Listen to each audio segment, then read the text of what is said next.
আজি আপোনালোকক দেখুৱাম কেনেকে কম সময়ৰ ভিতৰত কি পদ্ধতিৰে টেকেলি পিঠা এটা বনাব পাৰি। তো টেকেলি পিঠা বনাব আহিছো যদি মই কমলাৰ ৰস কিয় ওলাই আছো আপোনালোকে কমেন্ট কৰি জনাবচোন। আচলতে মই আজি নতুন পদ্ধতিৰে টেকেলি পিঠাটো বনাব বিচাৰি আছো, অৰেঞ্জ ফ্লেভাৰ দিব বিচাৰি আছো। সেইকাৰণে কমলাৰ ৰসখিনি ওলাই ললো আৰু এটা বাটিত লৈ ললো চাউলৰ গুড়ি। ইয়াত দি দিলো নিমখ, কমলাৰ ৰস আৰু ইয়াত দি দিম মই পানী। গোটেইখিনি বস্তু মিলাই পিনে ভালকৈ মিক্স কৰি লম। এইপিনে চাওক আয়ানে খং কৰি তাতে বহি আছে, কাৰণ তাৰ বোলে তেলৰ পিঠা খাব লাগে, সেইকাৰণে তাতে বহি আছে। আৰু মই গোটেইখিনি গুড়ি মিহলাই লৈ পিনে বাটি এটাত ঢালি ললো। আয়ান এক্সাইটেড হৈ বহি পিনে কৈ আছে যে তাই সোনকালে পিঠা খাব, সোনকালে পিঠা লাগে। চালনীৰে গোটেইখিনি গুড়ি ভালকে চালি লৈ আছো, কাৰণ ভালকে চালি নললে পিঠাটো বেছি ভাল নালাগে। আৰু এইটো চাওক চেনিৰ নিচিনা গোটা গোটা হৈ থাকে। আৰু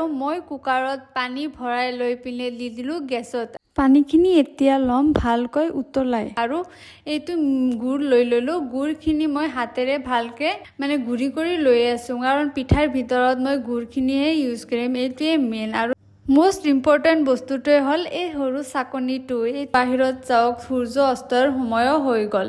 আগৰ দিনত এই পিঠাটো বনাবলৈ বহুত কষ্ট হৈছিল, মাটিৰ বাচনত কাপোৰ ইউজ কৰি পিনে এই পিঠাটো বনোৱা হৈছিল।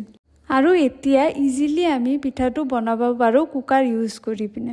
আহি পিনে চাওঁ আয়ানে বাকী থকা চাউলৰ গুড়িৰ লগত খেলি আছে। তাত পানী মিক্স কৰি পিনে এতিয়া থৈ দিব ফ্ৰিজত। এইটো বোলে আইচক্ৰীম হ'ব, এনেকুৱাকৈ সি চব বস্তুৱে লৈ পিনে ফ্ৰিজত থৈ দিয়ে। পানীখিনি এতিয়া ভালকৈ উতলিছে আৰু ওপৰেৰে চাওক পুৰা গেছ ওলাই আছে। এতিয়া চাকনিত মিক্স কৰা গুড়িখিনি দি দিম আৰু তাৰ ভিতৰত দিম আমি গুড়। গুড়ৰ ওপৰত আকৌ দি দিব লাগিব মিক্স কৰা গুড়িখিনি। সেই গুড়িখিনি দিয়াৰ পিছত আমি অলপ টেপ টেপকে কৰি দিম, বেছিকে আমি জোৰকে টেপ টেপ কৰিব নোৱাৰিম, কাৰণ বেছিকে জোৰকে দিলে বস্তুটো পিছত ওলোৱাতে প্ৰব্লেম হ'ব। সেইকাৰণে আমি লাহে লাহে হাতেৰে টেপ টেপ কৰি দিম আৰু দি দিম এইটো কুকাৰৰ ওপৰত। আৰু এটা ঢাকনিৰে ঢাকি দিব লাগিব, যাতে গেছটো বাহিৰত ওলাই নাযায়। এনেকৈ আমি 1 মিনিট সময় ৰাখি থৈ দিম, যাতে পিঠাটো ভালকে সিজি যায়।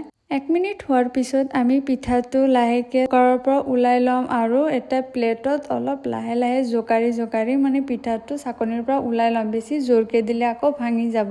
এইটো চাওক পিঠাটো কিমান ধুনীয়াকে ওলাইছে। আৰু এইটো মই চেম প্ৰচেছত আৰু এটা পিঠা বনাই লৈছো। আৰু আয়ানৰ আকৌ পিঠাৰ মাজত গুড়খিনি দিলে বেছি ভাল নাপায়, সেইকাৰণে সি গুড়খিনি গোটেই পিঠাৰ লগতে খাই ভাল পায়। সেইকাৰণে মই গুড়িৰ লগত ভালকে মিক্স কৰি লৈ পিনে চাকনিত দি আছো আৰু টেপ টেপ কৰি দি পিনে কুকাৰত দিলো বহাই আৰু ঢাকনিৰে দিলো ঢাকি। আৰু 1 মিনিট পিছত পিঠাখিনি হৈ গ'ল আৰু মই এইটো ওলাই লৈলো এটা প্লেটত লাহে লাহে জোকাৰি পিনে। এনেকে পিঠাটো হৈ গ'ল। আৰু এনেকে মই ইমান ইজিলি গোটেইখিনি পিঠা বনাই ললো আৰু লৈ গৈ আছো আয়ানৰ ওচৰত। আয়ানক সুধি আছো কোনটো পিঠা খাব। সি কৈ আছে যে সি গোটেইখিনি পিঠা খাব, এইটো খাব সেইটোও খাব। আৰু আয়ানৰ পাপাক দি দিলো মই পিঠা খাব। আয়ানৰ পাপা পিঠাটো খাই পিনে টেষ্ট কৰি চাই আছে, আৰু গৰম লাগিছে তথাপিও খাই আছে, কাৰণ তাৰ বুলি ভাল লাগিছে। মই সুধি আছো অৰেঞ্জ ফ্লেভাৰটো পাইছে নে পোৱা নাই। সি কৈ আছে অৰেঞ্জ ফ্লেভাৰটো বহুত ধুনীয়াকে আহিছে আৰু অলপ টেঙা টেঙা লাগিছে। আৰু ভিতৰত চাওক